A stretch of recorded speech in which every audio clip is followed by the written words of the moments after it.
Kalau kita membaca karena Allah Subhanahu wa Ta'ala 14 kali cukup, tak akan diberikan oleh Allah.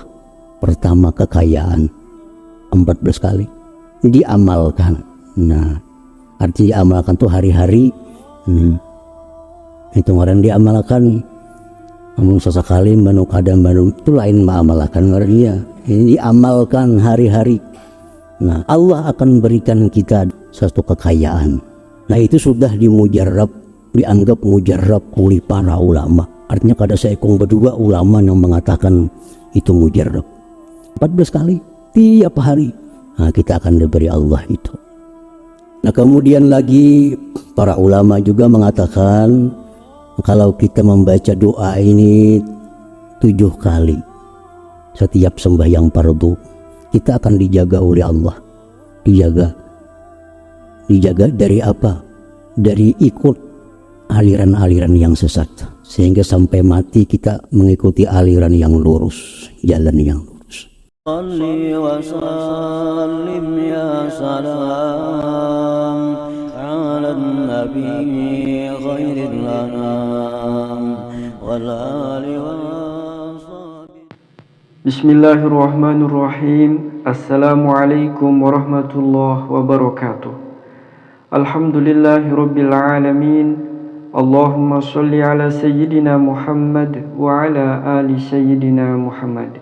Sahabat channel Al-Madinah yang dirahmati Allah, kembali pada kesempatan yang mulia ini kita akan sama-sama mendengarkan tausiah yang akan disampaikan oleh guru kita Al-Mukarram Kiai Haji Muhammad Bakhit atau Guru Bakit. Semoga dengan wasilah tausiah ini Allah Subhanahu wa Ta'ala menambah ilmu kita. Mari kita simak videonya, tausiahnya hingga akhir. Para muhibbin rahimakumullah, as-sabi'a asyar min asma'illah al-husna al-wahhab. Yang ke-17 dari asma'ul husna, yaitu al-wahhab. Di dalam Al-Quranul Karim ada beberapa disebut nama Allah Al-Wahhab ini. Di antaranya firman Allah Ta'ala, a'udzubillahi minasyaitonir rajim, wa hab lana min ladunka rahmah innaka antal wahhab. Artinya, dan berikan kepada kami dari sisi engkau rahmat, sesungguhnya engkau itu adalah maha pemberi. Jadi rahmat Al-Wahhab itu secara ringkas diartikan dengan maha pemberi. Al-Wahhab. Al-Wahhab huwa alladhi yu'ti kulla muhtajin ma yahtaju ilaihi la li'iwatin wala ligharadin ajilin wala ajil. Al-Wahhab itu artinya adalah yang memberi tiap-tiap orang yang berhajat akan sesuatu yang dia hajatkan kepadanya. Dia beri seseorang yang berhajat bukan untuk diganti. Nah, bukan ada tujuan baik di dunia maupun di akhirat nantinya. Jadi itulah makna Al-Wahhab. Allah memberikan kita sesuatu yang kita perlukan, dan Allah memberikan itu tanpa mengharapkan sedikit pun dari kita, baik itu balasan di dunia maupun di akhirat. Jadi semata-mata Allah memberi tanpa ada balasan apa-apa.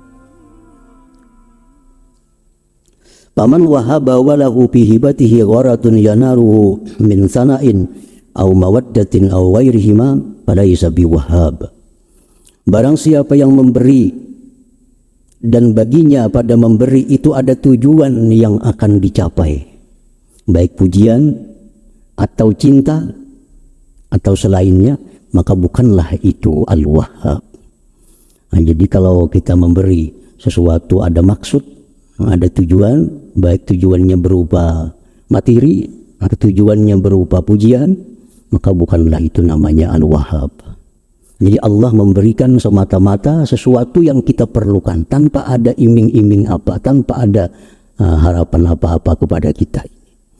Para muhibbin rahimakumullah, perkara Allah menyuruh kita untuk takwa, Allah menyuruh kita sembahyang, Allah menyuruh kita sedekah, itu kembali kepada kita manfaatnya, bukan kepada Allah.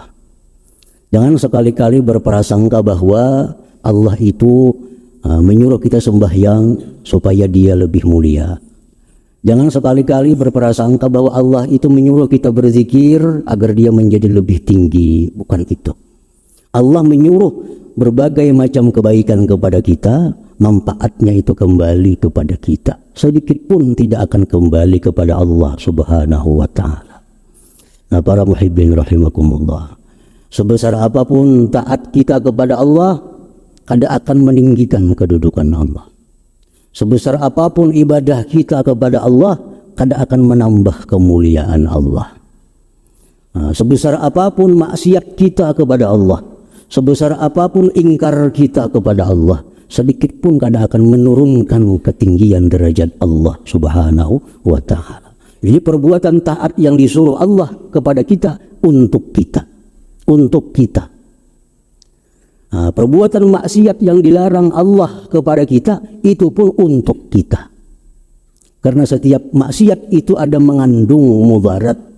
Setiap maksiat baik kecil ataupun besar, di dalamnya ada mudarat, ada bahaya. Nah, oleh karena itu Allah melarang kita, jangan melakukan ini supaya kita jangan mudarat, bukan kembali kepada Allah subhanahu wa ta'ala. Nah, para muhibbin rahimakumullah, jadi Allah memberikan tiap-tiap orang yang berhajat sesuatu yang dia hajatkan, bukan karena mengharapkan gantian dan bukan karena ada tujuan. Oleh karena itu Allah dinamakan dengan Al-Wahhab ini. Para muhibbin rahimakumullah. Nah, sekarang apa yang kita perlu kepada Allah? Ini Allah akan memberi kita apa yang kita perlu. Itulah namanya Al-Wahhab. Apa yang paling kita perlukan, apa yang paling manusia butuhkan. Allah mengajarkan dalam doa pada kitab sucinya Al-Quran, wahab lana min ladunka rahmah innaka antal wahhab. Berikanlah kepada kami dari sisi engkau itu rahmat, bahwa engkau sungguh maha pemberi. Jadi yang paling kita butuhkan, yang paling kita perlukan adalah rahmat Allah subhanahu wa ta'ala. Nah, apa itu pengertian rahmat secara lengkap? Rahmat itu biasa ringkas disebut kasih sayang.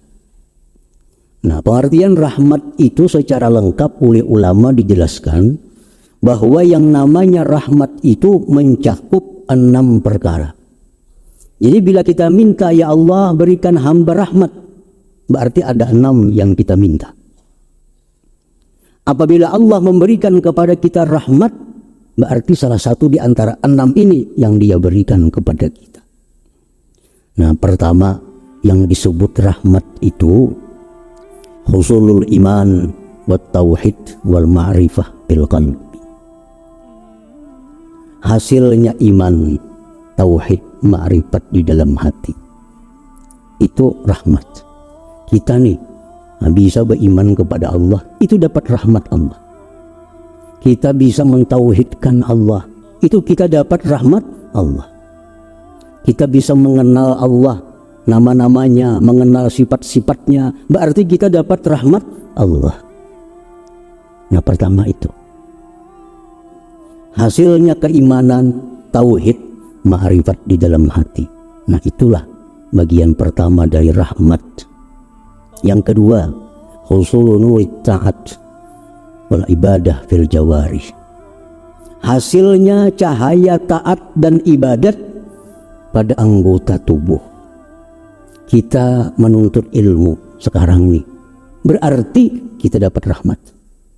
Berarti kita dapat rahmat. Kita membaca Al-Quran, berarti saat itu kita dapat rahmat. Kita sembahyang, kita baca salawat, nah saat itu kita dapat rahmat Allah subhanahu wa ta'ala. Nah, bagian yang kedua dari rahmat itu adalah hasilnya taat ibadah di anggota-anggota tubuh kita. Nah, itu rahmat juga ngarannya. Kita kawa sembahyang berarti kita dapat rahmat. Jakanya kita kada dapat rahmat, kita kada kawa sembahyang. Jakanya kita kada dapat rahmat, kita kada kawa berkumpul di sini. Jakanya kita kada dapat rahmat, kita kada kawa baca Al-Quran. Karena dapat rahmat itulah kita bisa sembahyang, kita kawa menuntut ilmu, dapat rahmat. Yang kedua, atau yang ketiga, husulu suhulati asbabil ma'isha minal amni was-sihhati wal kifayah. Yang namanya rahmat itu hasilnya kemudahan, sebab-sebab kehidupan, keamanan, kesehatan, dan kecukupan. Nah, itu rahmat. Kita ini aman. Kada ada perkelahian, kada ada permusuhan, kada ada peperangan. Berarti kampung itu kampung yang dapat rahmat. Kita sehat, kita cukup dalam kehidupan, itu berarti dapat rahmat Allah. Yang keempat, husulu suhulati sakaratil maut, hasilnya kemudahan waktu sakaratul maut. Kita dapat kemudahan sewaktu menghadap Israel. Israel itu pasti datang kepada kita. Kita pasti bertemu lawan Israel. Ada yang sulit, ada yang mudah. Nah, kalau kita mati dalam keadaan mudah, berarti dapat rahmat kita. Dapat rahmat. Nah, yang kelima, husulu suhulatis su'al fil qabr. Hasilnya kemudahan menjawab munkar nakir di kubur. Marabbuka jar munkar nakir, mudah menjawab, Allahu Rabbi. Wa man nabiyuka, siapa nabi engkau? Muhammadun nabi, mudah. Nah, kemudahan menjawab munkar nakir itu rahmat Allah. Rahmat Allah. Yang keenam, husulu suhulatil hisab wa liqa'illahi ta'ala fil jannah. Mudahnya kita menghadapi hari kiamat dan bertemu Allah di dalam surga. Nah, itu rahmat Allah Subhanahu wa ta'ala. Nah, para muhibbin rahimakumullah. Jadi bila kita berdoa lawan Allah, Allahumma rahamni, misalnya, ya Allah berikan aku rahmat, berarti kita minta yang 6 tadi. Berarti kita minta yang 6 itu. Kita minta iman, tauhid, ma'rifat. Kita minta bisa untuk ibadah, taat kepada Allah. Kita minta keamanan, kesehatan, kecukupan. Kita minta mudah menghadap sakaratul maut. Kita minta mudah jawab munkar nakir. Kita minta kemudahan pada hari kiamat dan bertemu Allah Subhanahu wa ta'ala. Jadi satu kalimat rahmat itu mencakup itu. Nah, jadi Allah Subhanahu wa ta'ala yang bernama Al-Wahhab, Allah berikan rahmat itu kepada kita tanpa ada minta imbalan sedikit juga pun, tanpa ada untingan, tanpa ada tujuan apapun, semata-mata anugerah dari Allah Subhanahu wa ta'ala. Al-Wahhab. Para muhibbin rahimakumullah, kita dapat anak ini belum tentu rahmat. Anak yang namanya rahmat itu anak yang takwa kepada Allah, anak saleh. Kalau kita punya anak kita jadi anak yang saleh, baru itu anak rahmat kepada kita. Kita dapat istri, belum tentu istri ini menjadi rahmat bagi kita. Tapi kalau istri ini salihah, taat kepada Allah, taat kepada suami, maka ini istri rahmat bagi kita. Kita dapat duit, belum tentu duit ini rahmat.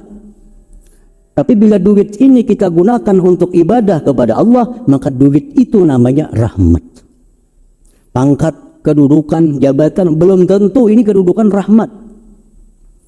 Kedudukan, pangkat yang namanya rahmat itu adalah pangkat dan kedudukan yang dijalankan dengan benar, yang dijalankan untuk mensejahterakan umat Nabi Muhammad sallallahu alaihi wasallam. Itulah pangkat yang namanya rahmat Allah Subhanahu wa ta'ala.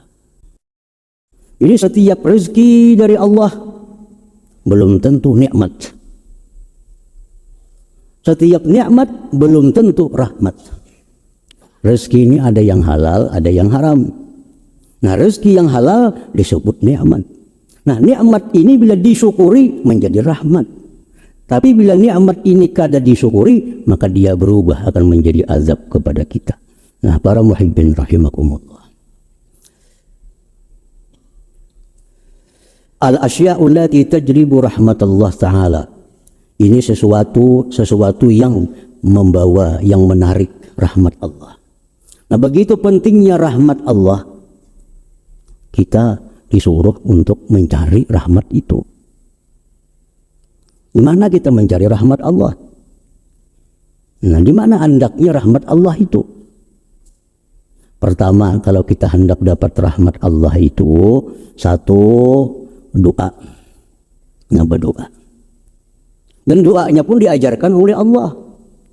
Doanya pun diajarkan oleh Rasulullah. Rabbana la tuzigh qulubana ba'da idh hadaitana wa hab lana min ladunka rahmatan innaka antal wahhab. Nah, baca aja doa itu. Itu memancing datangnya rahmat kepada kita. Dan rahmat ini kada diberikan Allah kepada semua orang. Rahmat ini hanya diberikan Allah kepada orang-orang yang Dia cintai. Orang kafir kada diberi Allah rahmat. Dan kita kada boleh memintakan orang kafir agar dapat rahmat. Kada boleh. Ada orang kafir, mudahannya diberi rahmat, kita nang berdosa. Dua, untuk orang kafir itu hanya satu. Ya Allah, berikan dia hidayah kepada jalan yang benar. Allahumma hdi ila siratil mustaqim. Kita melihat orang kafir, melihat orang musyrik, doakan agar mereka dapat hidayah, petunjuk dari Allah. Jangan didoakan dapat rahmat. Karena rahmat itu Allah kadang akan memberi kepada orang kafir. Rahmat hanya diberi kepada orang-orang yang dicintai oleh Allah Subhanahu wa ta'ala. Satu doa tadi. Nah, biasakan berdoa minta rahmat. Nah, bisa dengan doa tadi, atau Allahumma arhamni, ya Allah berikan aku rahmat.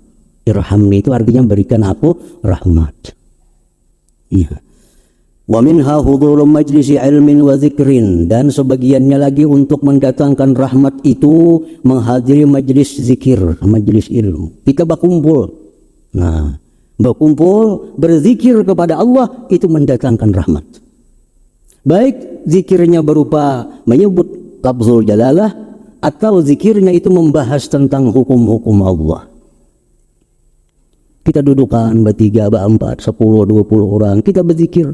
Baik zikir salawat, Quran, atau kita membaca kitab-kitab yang membahas tentang halal haram. Nah, itu datang rahmat Allah kepada kita. Turun rahmat Allah kepada kita. Rasulullah SAW bersabda, la yaq'udu qaumun yazkuruna Allah azza wa jalla illa haffathumul malaikah wa ghashiyatuhumur rahmah wa unzilat alaihimus sakinah wa zakarahumullah fi man indah, rawahu Muslim. Tidak duduk sekelompok orang berzikir kepada Allah, melainkan meliputi akan mereka itu oleh malaikat. Nah, malaikat itu tumpang-tumpang sampai ke atas langit. Ini malaikat melindungi orang yang zikir kepada Allah nih, bertumpang berlapis-lapis sampai ke atas langit. Wa ghasyiyatuhumur rahmah, dan meliputi akan mereka itu orang yang berzikir rahmat Allah. Nah, orang ini diliputi oleh rahmat Allah. Dan diturunkan atas mereka ketenteraman, dan mereka disebut-sebut Allah di sisi para malaikatnya. Jadi hadir ke majelis ilmu, hadir ke majelis ta'lim, itu adalah menarik rahmat Allah. Nah, yang ketiga, ziaratus salihin, ziarah kepada orang saleh. Ziarah berilang, baik yang diilang ini masih hidup atau yang dihilang ini sudah dikubur. Kita ke kubur orang saleh, kita berilang ke rumah orang saleh, kita bertemu mereka, itu kita dapat rahmat Allah Subhanahu wa ta'ala. Walaupun kita diam, kada bebandir apa-apa, duduk, nah, sudah dapat rahmat Allah. Nah, Imam Sufyan ibn Uyainah mengatakan, inda zikris salihin tanzilur rahmah. Ketika kita menyebut nama orang saleh, kita dapat turun rahmat Allah Subhanahu wa ta'ala. Nah, kita sebut nama Nabi misalnya, nah, kita sebut nama-nama sahabat, kita sebut nama-nama para imam, nah, kita sebut nama-nama para aulia, kita dituruni oleh rahmat Allah Subhanahu wa ta'ala.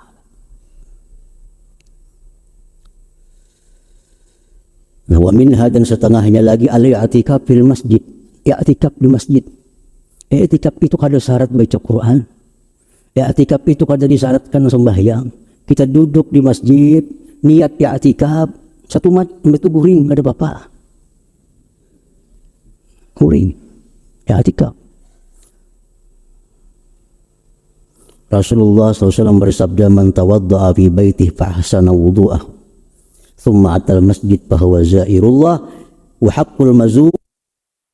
Allah SAW bersabda, man tawadda'a fi baitih fa ahsana wudu'ah thumma atal masjid fahuwa zairullah wa haqqul mazur ay yukrima zairah. Rawahu Tabarani wa sahaha. Ujar Nabi, siapa yang berwudu di rumahnya dengan wudu yang sempurna, yang baik, kemudian dia datang ke masjid. Nah, datang ke masjid, maka dia ini disebut zairullah, mailangi Allah. Disebut mailangi Allah. Jadi kita berwudu di rumah, atau di manakah berwudunya? Asal wudu yang baik, kita datang ke masjid, kita disebut mailangi Allah, ujar Nabi kita. Dan pastilah yang diilangi itu Allah, artinya ayyukrima zairah, memuliakan orang yang mailangi. Kita aja kalau ada orang berhilang kita muliakan dengan jamuan minuman atau sebagainya, apalagi Allah. Nah, cuma Allah menjamu para tamu-tamunya dengan rahmatnya. Jadi kita berkumpul di masjid, ini macam-macam fadilatnya. Antara lain kita duduk di masjid ini pada hakikatnya kita mailangi Allah Subhanahu wa taala, dan wahakun pasti alal mazur, yang diilangi Allah memuliakan tamunya. Dia orang yang suka ke masjid, duduk i'tikaf, itu orang yang selalu dapat rahmat Allah Subhanahu wa taala.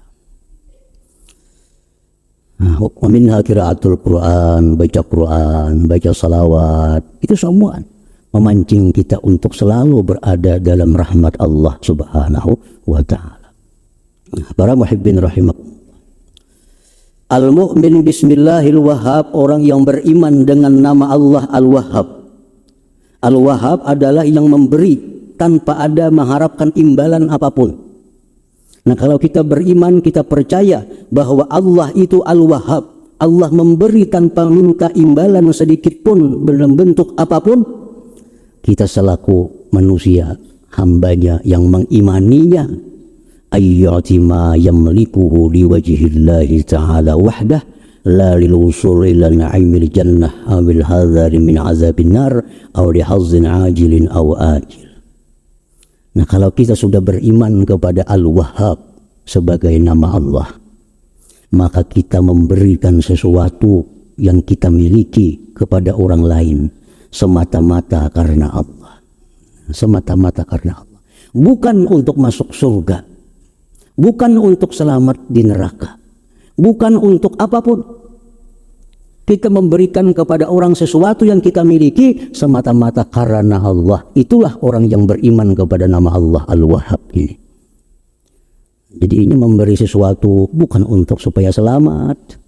Ini memberi sesuatu bukan untuk minta puji. Dia memberikan sesuatu bukan untuk masuk surga. Dia memberi sesuatu bukan untuk terhindar dari api neraka, tapi dia memberi sesuatu kepada orang karena Allah Subhanahu wa taala. Titik, ingat situ aja. Nah, itulah contoh orang yang beriman kepada nama Allah Al-Wahhab tadi. Jadi kada usah lagi kita bersedekah supaya anu, kada usah, cukup karena Allah. Dan apabila kita memberi sesuatu itu karena Allah, semua yang lain itu mengikuti, akan datang dengan sendirinya, walaupun kita kadang mengharap, walaupun kita kadang meminta. Kita memberi makan orang karena Allah, otomatis sudah Allah akan beri dia surga, akan Allah jauhkan dia dari neraka. Dia akan dapat pujian dan dicintai oleh hamba-hamba Allah, walaupun itu di luar daripada harapan kita. Tapi kalau kita memberi supaya dipuji orang, belum tentu dipuji orang. Kalau kita memberi supaya dihormati orang, belum tentu dihormati orang. Tapi kalau kita memberi karena Allah semata-mata, semua yang lain akan kita dapatkan. Nah, jadi itu buah iman daripada nama Allah Al-Wahhab. Allah Al-Wahhab memberikan kepada orang tanpa ada tujuan apapun. Nah, kita pun memberikan kepada makhluk Allah tanpa tujuan apapun selain karena Allah Subhanahu wa ta'ala. Nah, para muhibbin rahimakumullah. Para ulama banyak yang mengatakan bahwa Al-Wahhab ini mempunyai berbagai macam khasiat bagi orang-orang yang mengamalkannya. Antara lain, kalau kita membaca Al-Wahhab karena Allah Subhanahu wa Ta'ala, kita akan diberikan oleh Allah pertama kekayaan. Maksud kekayaan hati. Hati kita ini merasa kita ini kaya. Hati kita merasa bahwa kita ini cukup. Nah, Al-Wahhab. Apabila kita membacanya waktu sujud terakhir sembahyang duha, 14 kali cukup. Jadi sembahyang duha 2 rakaat misalnya, sujud terakhirnya kayaknya ya Wahhab, ya Wahhab, ya Wahhab 14 kali. Diamalkan. Nah, artinya amalkan tuh hari-hari. Itu orang diamalkan. Namun sesekali manuk ada manuk itu lain mengamalkan orangnya. Ini diamalkan hari-hari. Nah, Allah akan memberikan kita dengan namanya Al-Wahhab itu satu kekayaan. Setidak-tidaknya kaya hati. Nah, kaya hati. Nah, itu sudah dianggap mujarrab oleh para ulama. Artinya kada seekong berdua ulama yang mengatakan itu mujarrab. Kalau kita sembahyang duha, sujud terakhir, Subhana Rabbiyal A'la 3 kali, nah ya Wahhab 14 kali tiap hari. Nah, kita akan diberi Allah itu. Itu antara lain daripada fadilatnya Al-Wahhab itu. Nah, kemudian lagi para ulama juga mengatakan kalau kita membaca doa ini 7 kali setiap sembahyang fardu, Rabbana la tuzigh qulubana ba'da idh hadaitana wa hab lana min ladunka rahmah innaka antal wahhab. Kita akan dijaga oleh Allah. Dijaga dari apa? Dari ikut aliran-aliran yang sesat. Sehingga sampai mati kita mengikuti aliran yang lurus. Ya. Salli wa sallim ya salam ala nabi khairil anam wal ali wa